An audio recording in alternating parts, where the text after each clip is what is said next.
2 of our lecture on the High Renaissance, Chapter 9, and this is a short lecture about Leonardo da Vinci and Raphael. All right, so as we've discussed, Leonardo uses gestures in this pyramidal composition to unify the Virgin, John the Baptist, the Christ child, and an angel.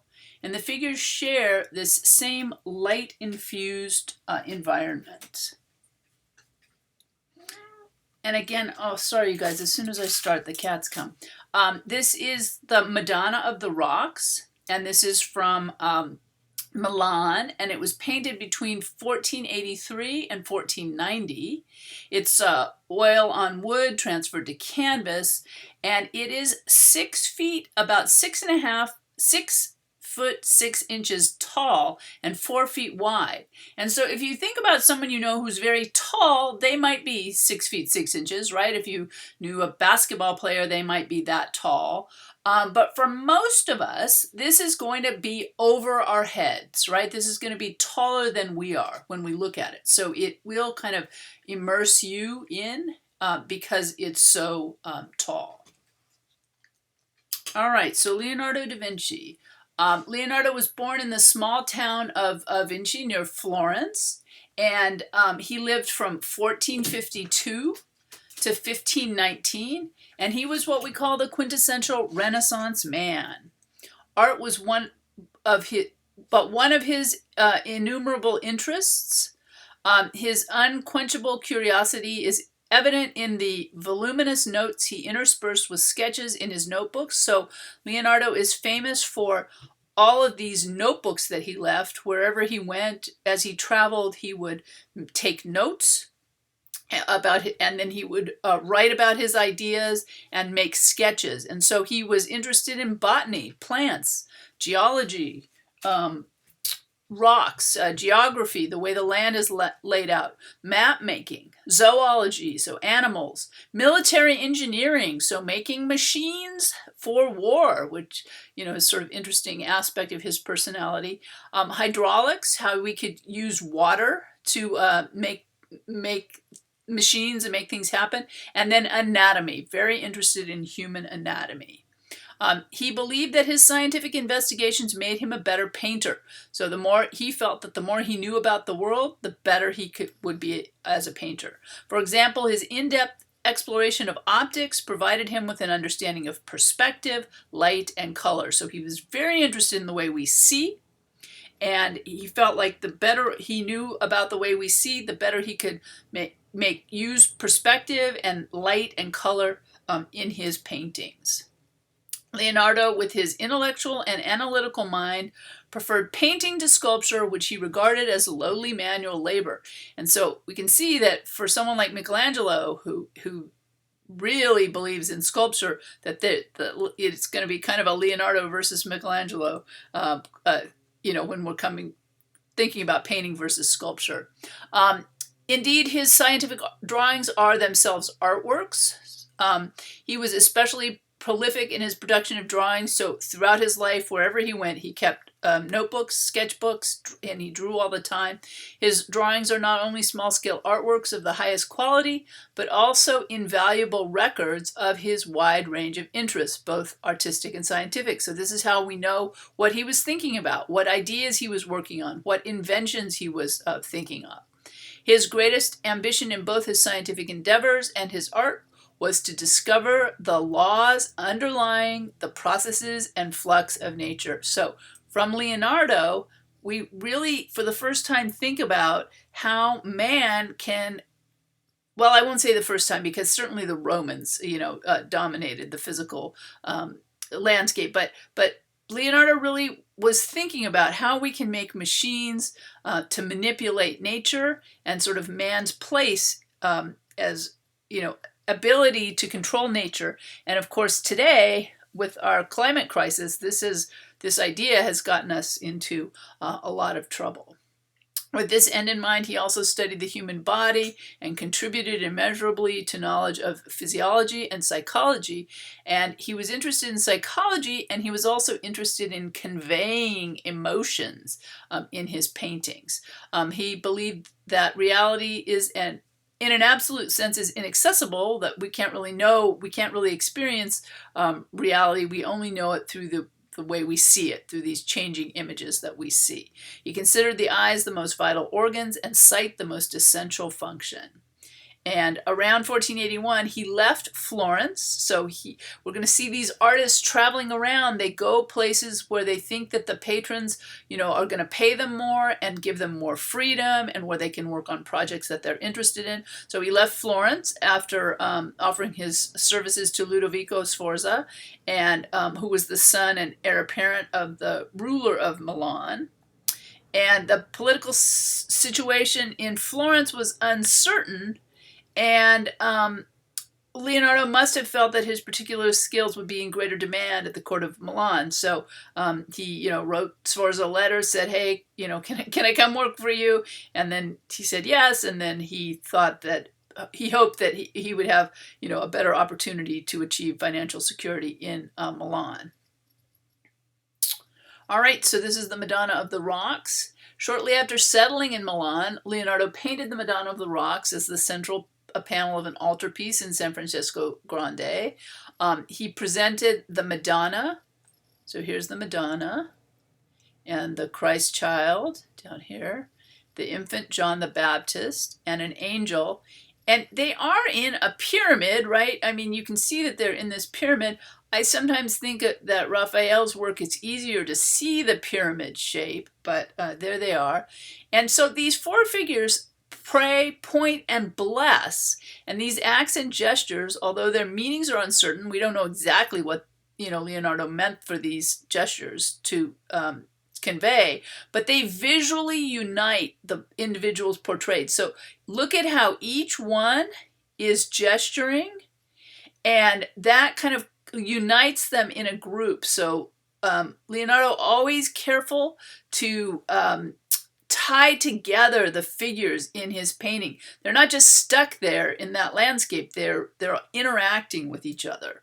And so the angel points over here to John, and she looks out at us, right? So she is involving us. She's drawing in. She's looking at us and saying, I see you. I see you there standing in front of this painting. And the Madonna kind of looks down.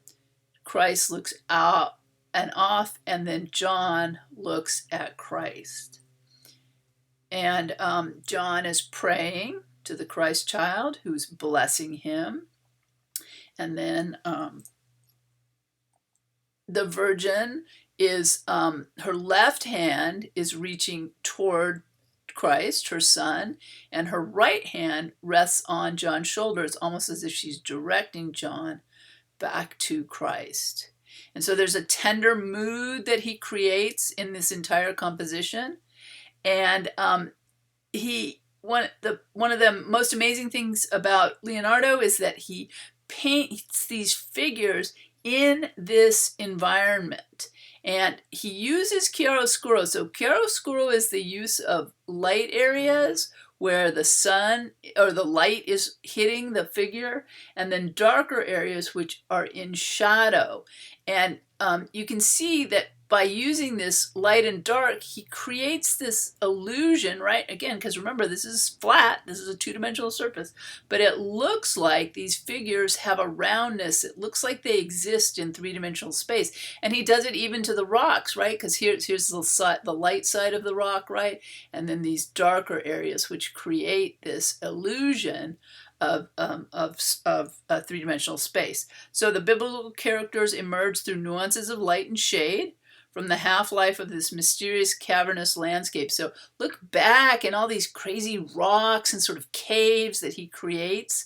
And again, this very smoky colors. His colors have this very kind of warm tone to them, and they're not clear like the colors that Raphael uses. So we immediately recognize Leonardo. All right, moving on to the Last Supper. So again, this is oil and tempera on plaster. He tried this technique rather than fresco, and it did not go so well because you can see how damaged this appears. So again, this is this ginormous, it's almost 30 feet long, right? Almost 3 stories long, and it's almost 14 feet high. and this was painted in the refectory at the Santa Maria delle Grazie in Milan, and it was painted between 1495 and 1498, and it's called The Last Supper. Jesus has just announced that one of his disciples will betray him, and each one reacts. So this is a famous moment from the Bible where Jesus said, one of you is going to betray me, and everybody's like, oh, is it me? Who is it? Everybody's like in shock that how could this be, right? And so all the disciples, they're all talking to each other, chatter. And so Christ is both the psychological focus of Leonardo's fresco and the focal point of these converging perspective lines. So again, Leonardo, so talented, so amazing. He creates this, sort of marvel of linear perspective, and he puts Christ at the center of it. All right, so for Sforza, Leonardo painted this Last Supper. So Sforza is the guy from Milan that Leonardo says, hey, can I come work for you? He says, yes. And he paints this in the refectory. And this is a place where the monks would have sat every day, right, and eaten their meals. And so they're going to be staring at the Last Supper. How appropriate, right? So Christ and the disciples are having a meal in this room where the monks would be having their meal. And the mural, which is his most impressive work, his largest work, both formally and emotionally, is unfortunately in a poor state. It's very decayed. This is in part because in this bold experiment, Leonardo mixed oil and tempera, and he applied the colors a secco, so in other words, to dried plaster.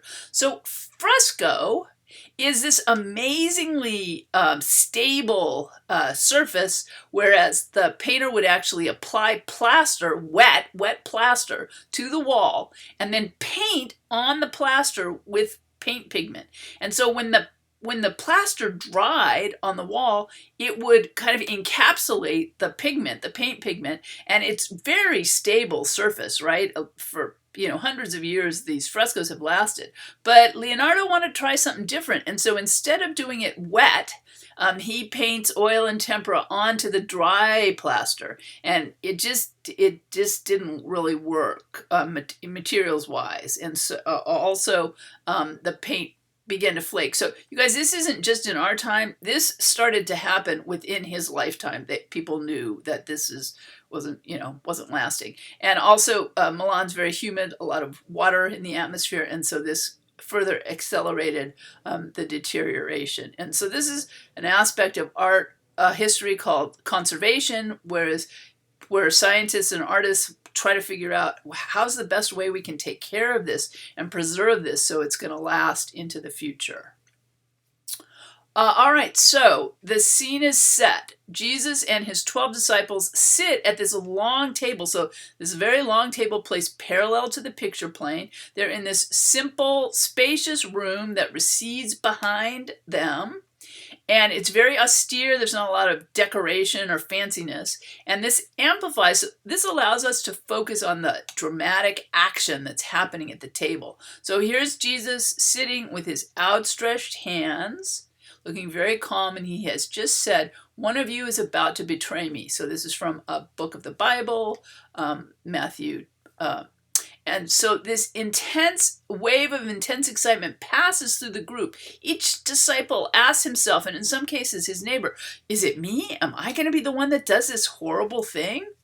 And Leonardo linked Jesus' dramatic statement about betrayal with the initiation of the ancient liturgical ceremony of the Eucharist.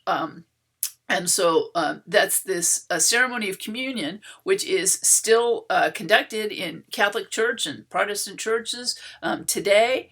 And it's this sort of ceremonial gesture of eating a bit of a cracker and drinking some either wine or grape juice, which stands for Jesus saying, this is my body, which is given for you, and do this in commemoration of me. This is the chalice, a New Testament in my blood, which shall be shed for you. So again, this is this, it was a very important ritual for the Catholic Church, right?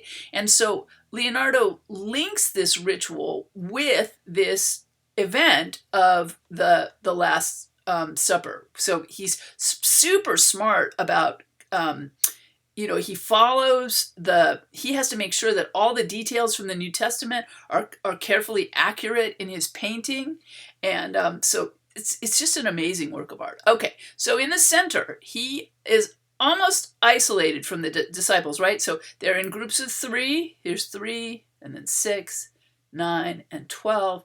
And then Jesus is apart from all of them. Again, this lovely pyramid, right? Pyramidal composition.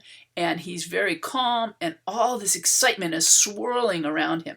So because these monks were going to sit here day after day, eating their meal in silence in front of this painting, Leonardo wants to make sure that there's a psychological punch, right? That there's something that can draw the monks in each time, so they're going to see something new when they look at this. Now, earlier in the Renaissance, and earlier certainly in the Gothic times, when figures like Jesus were painted, they were painted with a halo, an actual halo.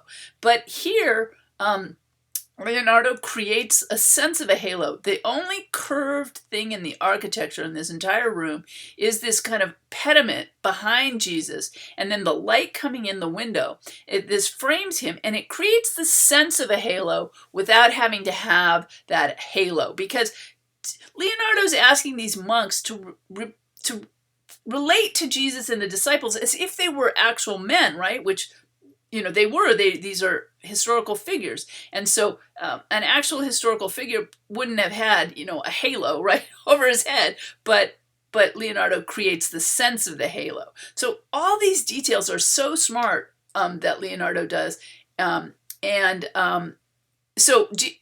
in addition, Jesus' head is the focal point. So all these converging. Look at the ceiling converging. Like, this is the illusion of three-dimensional space. If you draw all the orthogonals, all the lines of perspective, they all converge in the middle in Jesus' head right here. And so this whole thing draws the viewer in to Jesus, right? That's the center point. So he's the psychological focus of this group. Everybody's reacting to what he said. He's the cause of action. He's also the perspective focus, as well as the center of the two-dimensional surface. So this is the three-dimensional, two-dimensional, and psycho-dimensional focuses are all the same. This is extremely smart on the part of Leonardo for how he made this. All right, so he presented the agitated disciples. They're all upset, and they're in these 4 groups of 3. And within each group, their gestures are all united, and they all relate to each other. And he did extensive drawings for this. He hired models so that he could get these compositions just right before he started. He sacrificed traditional iconography. So here's Judas, darker than the rest, right? Using that sort of trope. Usually Judas is placed on the other side of Jesus, right? They want to separate him out and show us who's the bad guy. But that really didn't work for Leonardo's composition. He wanted them all sitting on the same side of the table facing out to the viewer. And so he placed Judas on the same side of the table as Jesus and the other disciples. But you can see, well, we can't see here, but if you look closer, you can see that Judas has his money bag, and he's also reaching out his right hand. He reaches his left hand forward, and because Jesus says, "But yet behold, the hand of him that betrayeth me is with me on the table." In other words, he's letting everybody know, I'm going to be betrayed, and it's one of you. And so everybody's like, oh my gosh, who is it? Who could it be?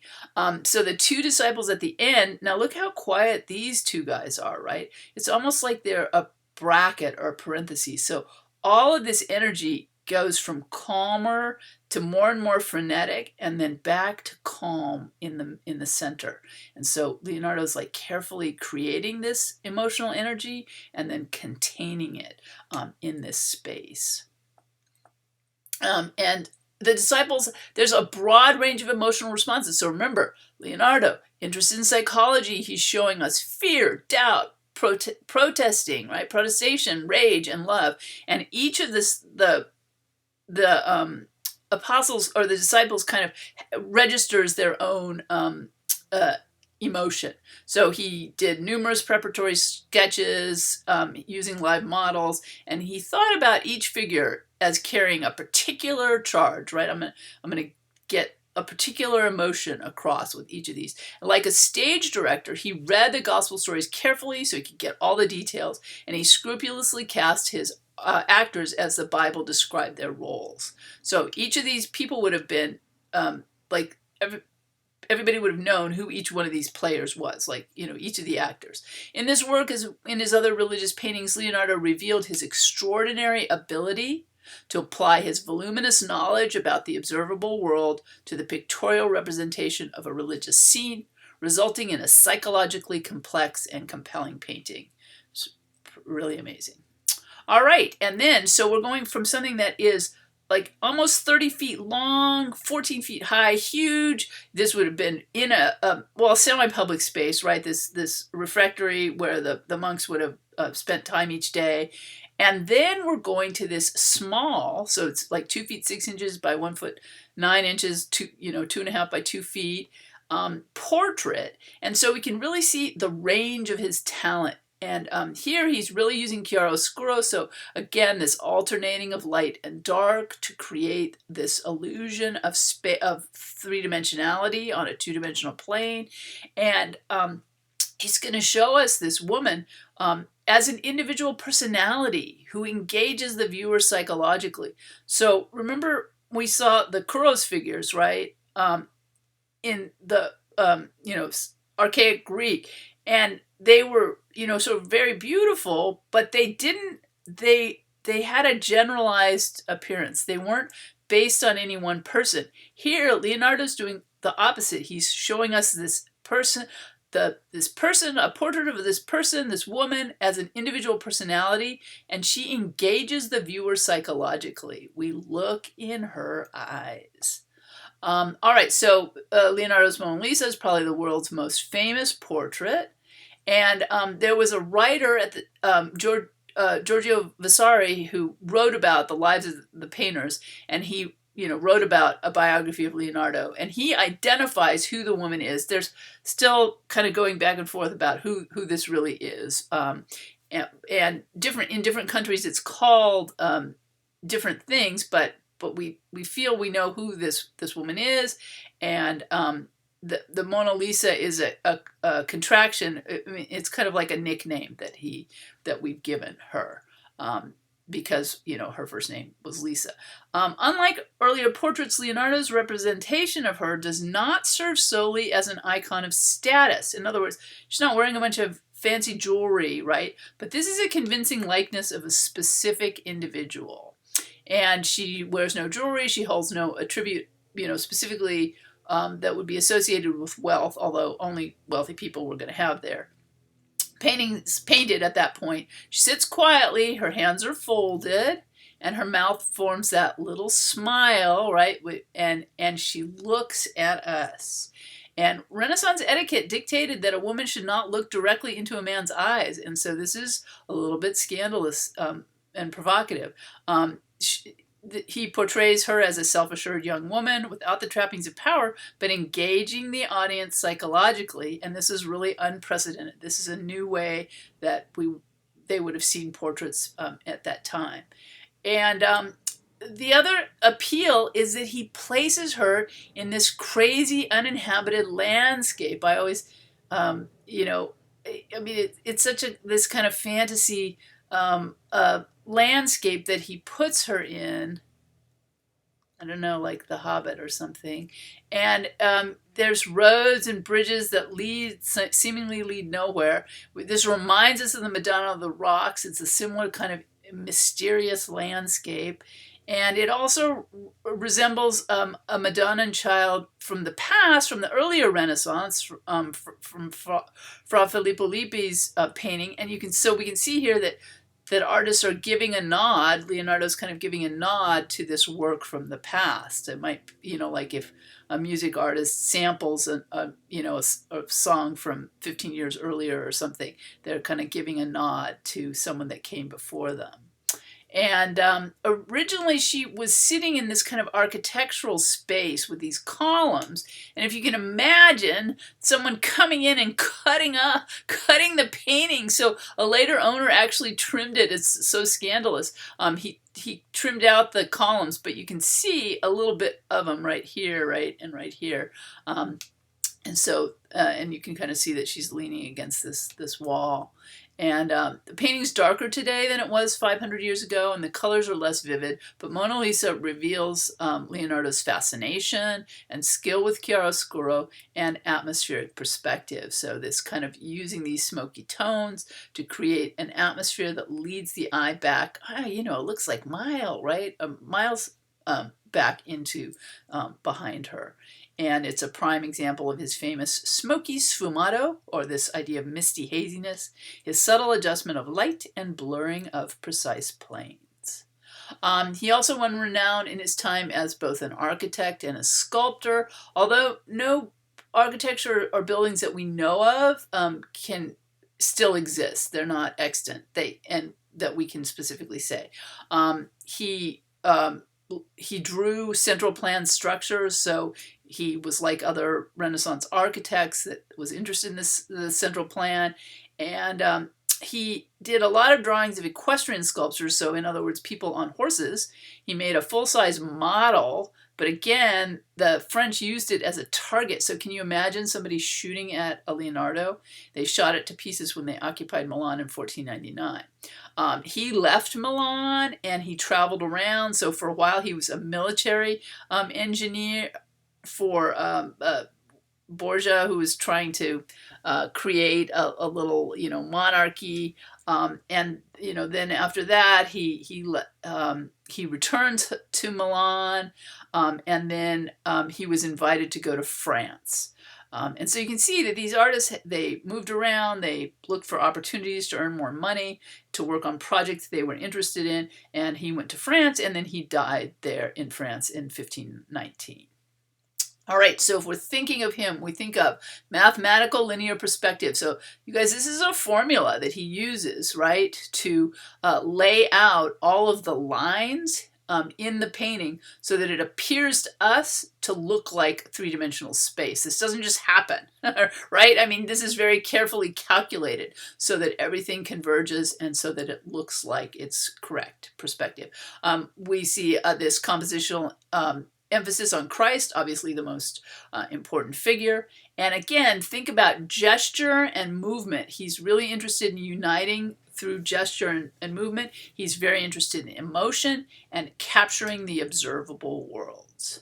All right, we're going to talk just quickly about drawing. So before the Cinquecento Italy, drawing was not as important because they simply didn't have things to draw on. What they would use for drawing was parchment or vellum, and you guys have to understand this is prepared. These are the skins of animals, right? These calves and sheep and goats. Today they can take medieval manuscripts and they can actually do DNA tests and they can tell did this come from a cow or a sheep or a goat.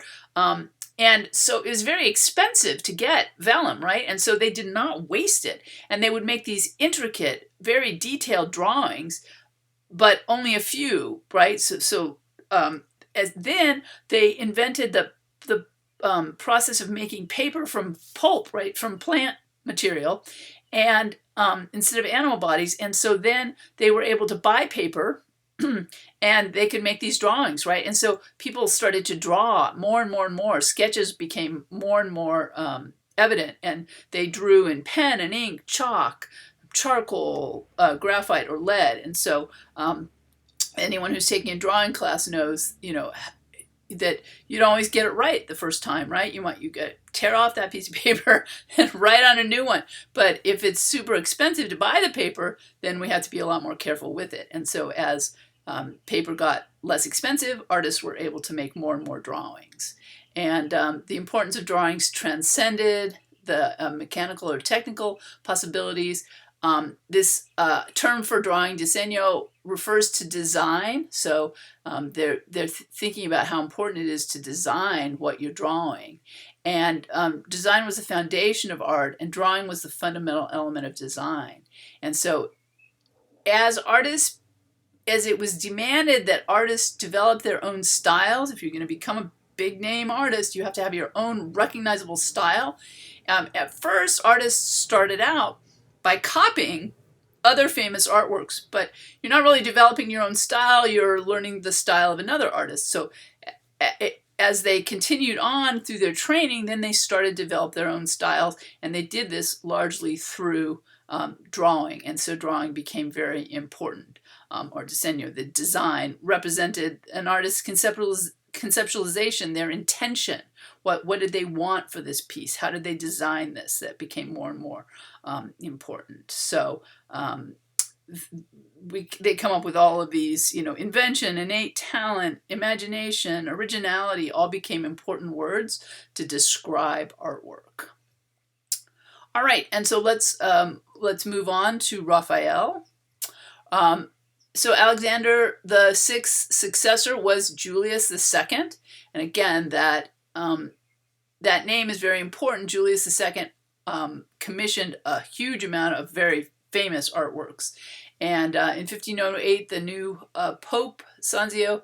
All right. So so after Alexander the Sixth, the Pope's name was Julius II, and in 1508, the new Pope called Raphael. So we call him Raphael, but in different countries they call him Raffaello Santi or Sanzio, but we know him as Raphael. So you might see his name referred to a little bit differently. Raphael lived from 1483 to 1520, and so Julius II summoned Raphael to the Vatican, and this would soon displace Florence, Urbino, Mantua, and Milan as the leading center of Renaissance art. So Julius II had a huge amount of money that he could throw at these artists, and so he made himself into made the Rome into the center of the art world by hiring all these artists.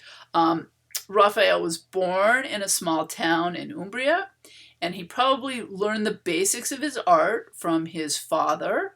And then he entered the studio of a well-known artist named Perugino, and he was strongly influenced by Perugino and Leonardo da Vinci, but Raphael developed his own individual style. So you guys, we could almost think of this as branding, right? They wanted to know that they could look at their work, a viewer could look at their work and know immediately who that was, right?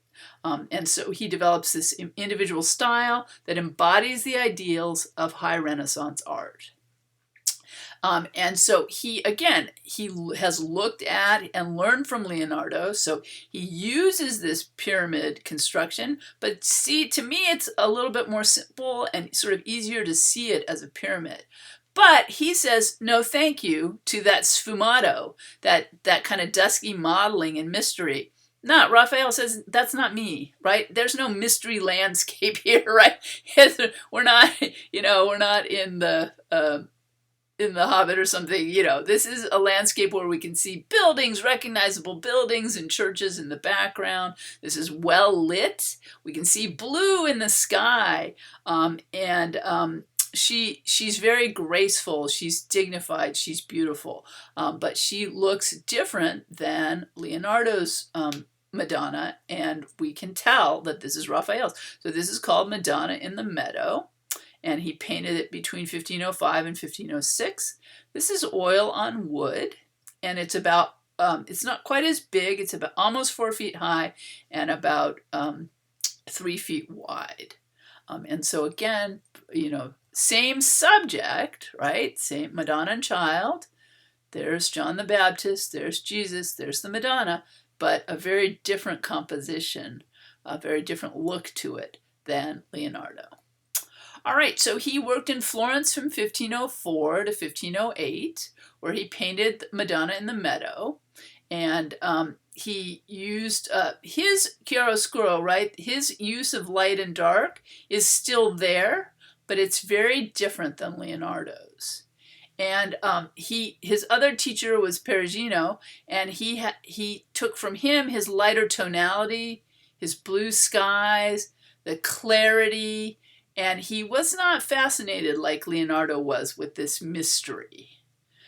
He quickly achieved fame for his Madonnas, which depict Mary as a beautiful young mother tenderly interacting with her young son. Look at how sweet her gesture is, her hands, holding him, helping him to stand there. In Madonna in the Meadow, Mary almost wistfully watches Jesus play with John. Here's John the Baptist, and he has this cross-shaped staff. And again, it's almost as if she has a premonition of how her son will die. So we can see, because we already know how the story ends, we can see these moments of foreshadowing in the props that are used in the painting. All right, and now we're back here to Raphael. This is the philosophy, the School of Athens. And again, this is this 19-foot by 27-foot fresco. Raphael includes himself in this gathering of great philosophers and scientists whose self-assurance conveys calm reason. The setting recalls the massive vaults of the ancient Basilica Nova. All right, the School of Athens. In 1508, Julius II, there he is, the patron, he awarded, so Raphael, pretty young, 25 years old, this prestigious commission. And this is a decoration of the papal apartments. And this is one of the suites, several rooms are called stanza. Raphael painted two, including the stanza della signatura, so the room of the signature. This is Julius's library, where later popes sign official documents. So this is a very important room. And pupils completed the others following Raphael's sketches. So Raphael did two of them, and then Raphael's students did the other rooms following his sketches. So on the four walls of the library, Raphael presented images symbolizing the four branches of human knowledge and wisdom. And so he calls them theology, which is religion, law or justice, poetry, and philosophy. And these are all the things that a Renaissance pope needed to know in order to be the pope. And given Julius II's desire for recognition, so Julius II wanted to be a spiritual leader, but he also wanted to have political power.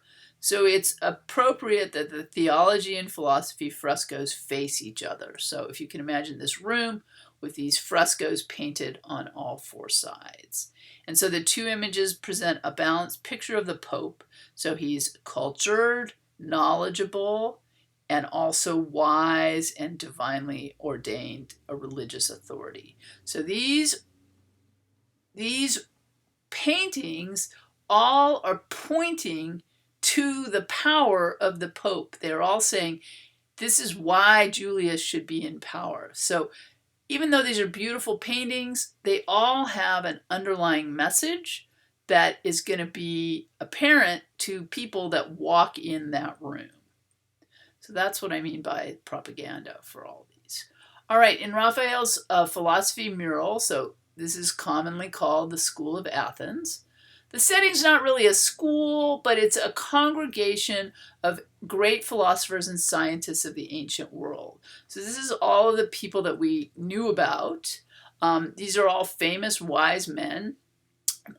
These are all people that the philosophers in the Renaissance read and revere.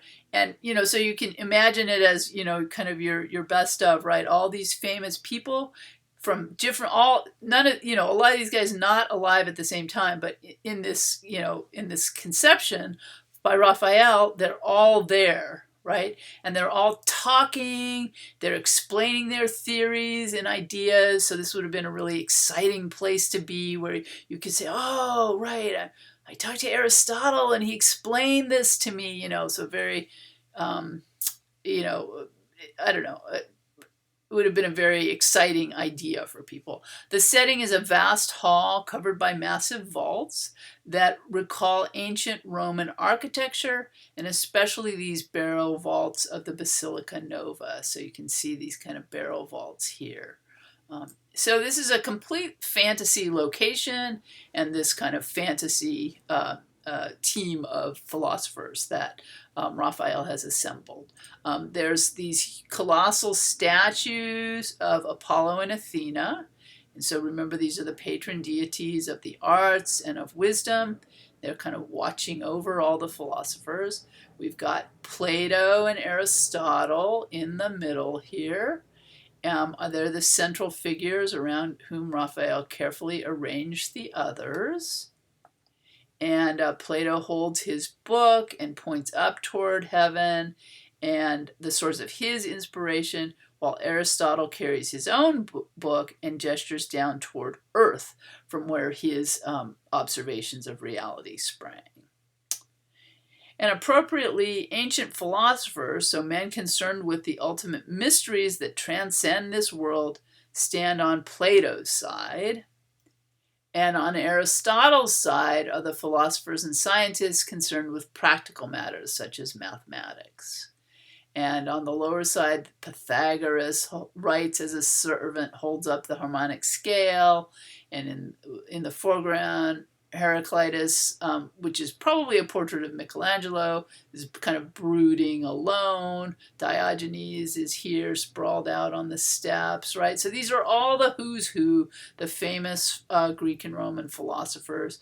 At right, students surround Euclid, who demonstrates a theorem, and Euclid was probably a portrait of the architect Bramante. So you can see that Raphael is using famous contemporary people as the faces for these historical figures. And so just to the right of the astronomers, Zoroaster and Ptolemy, Raphael includes his own self-portrait. So Raphael sticks himself in there saying, see, I'm part of this, sort of international, this, across time, a confluence of famous thinkers.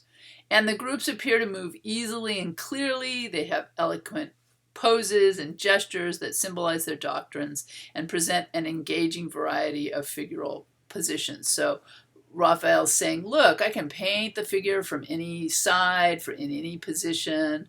Look what an amazing artist I am. So the self-assurance and natural dignity of the figures conveys calm reason, balance, and measure. And these are the qualities that Renaissance thinkers admired as the heart of philosophy.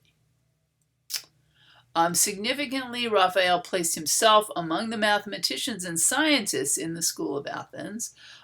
And certainly the evolution of pictorial science approached perfection in this fresco, in which Raphael convincingly depicted a vast space on a two-dimensional surface. So Raphael is actually thinking of himself as more of a mathematician and a scientist here. The school of Athens also reveals Raphael's psychological insight, along with his mastery of the problems of physical representation. As in Leonardo's Last Supper, all the characters communicate moods that reflect their beliefs, and the artist's placement of each figure tied these moods together.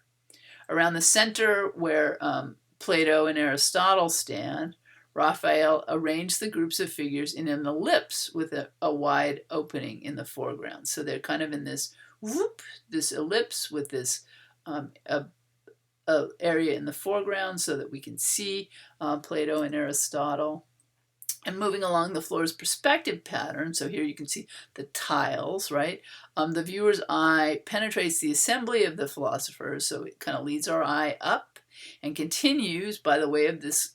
Here's Diogenes kind of sprawled out on the stairs, up to the here reconciled leaders of the two great opposing camps of Renaissance philosophy. So he's kind of bringing everybody together in this portrait.